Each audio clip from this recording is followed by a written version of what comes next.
যুক্তরাষ্ট্রের ৪৭টি বিশ্ববিদ্যালয়ে গাজায় ইসরায়েলি আগ্রাসন ও গণহত্যার বিরুদ্ধে বিক্ষোভ করছে শিক্ষার্থীরা। গত ১৭ এপ্রিল থেকে চলছে এই বিক্ষোভ। শান্তিপূর্ণ এই বিক্ষোভ দমনে শুরু থেকেই পুলিশ অতিরিক্ত বল প্রয়োগ করে এসেছে।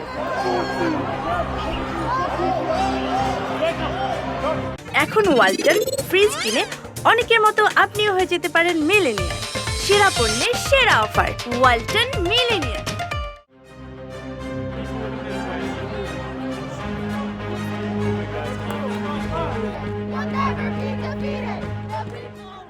মার্কিন বার্তা সংস্থা এপি জানিয়েছে ১৮ এপ্রিল থেকে শুরু করে এই বিক্ষোভকে ঘিরে অন্তত ৬১টি সহিংসতার ঘটনা ঘটেছে।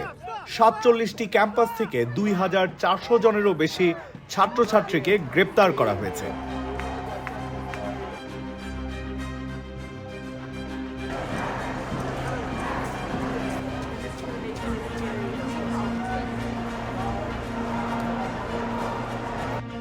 ভার্জিনিয়া বিশ্ববিদ্যালয়ের ক্যাম্পাস থেকে অস্থায়ী তাঁবু সরিয়ে নিতে অস্বীকার করেন বিক্ষোভকারীরা। পুলিশ বল প্রয়োগ করে তাঁবু সরানোর চেষ্টা চালালে বিক্ষোভকারীদের সঙ্গে তাদের সংঘর্ষ হয়। এই সংঘর্ষের জেরে ২৫ শিক্ষার্থীকে গ্রেপ্তার করা হয়।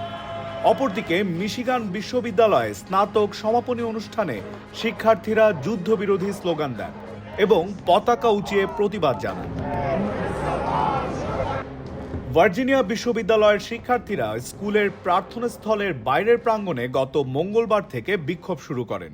শনিবার স্থানীয় একটি টিভি চ্যানেলের ফুটেজে দেখা গেছে ভারী অস্ত্রে সজ্জিত দাঙ্গা পুলিশ ঢাল হাতে নিয়ে শার্লটভিলে অবস্থিত ক্যাম্পাসের সামনে সারিবদ্ধ হয়ে অবস্থান নিয়েছে। এ সময় বিক্ষোভকারীরা ফিলিস্তিন মুক্ত করো বলে স্লোগান দিতে থাকে।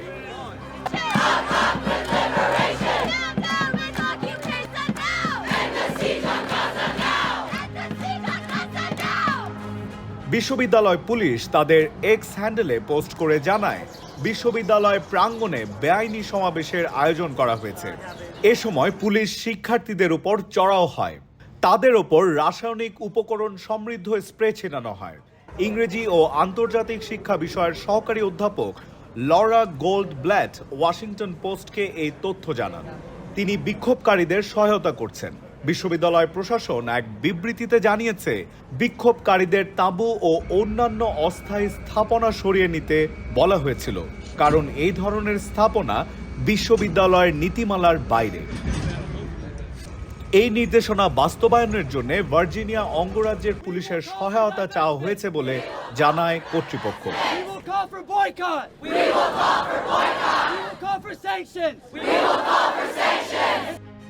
ভার্জিনিয়া বিশ্ববিদ্যালয়ের সহিংসতা এই বিক্ষোভের সর্বশেষ ঘটনা। ইতোমধ্যে অনেক বিশ্ববিদ্যালয়ে অস্থায়ী তাঁবু ভেঙে দেওয়া হয়েছে। ইসরায়েলের এই নির্বিচার হত্যাযজ্ঞের বিরুদ্ধে কলম্বিয়া বিশ্ববিদ্যালয়ে বিক্ষোভ শুরু হয়। পরে তা ছড়িয়ে পড়ে সারা দেশে।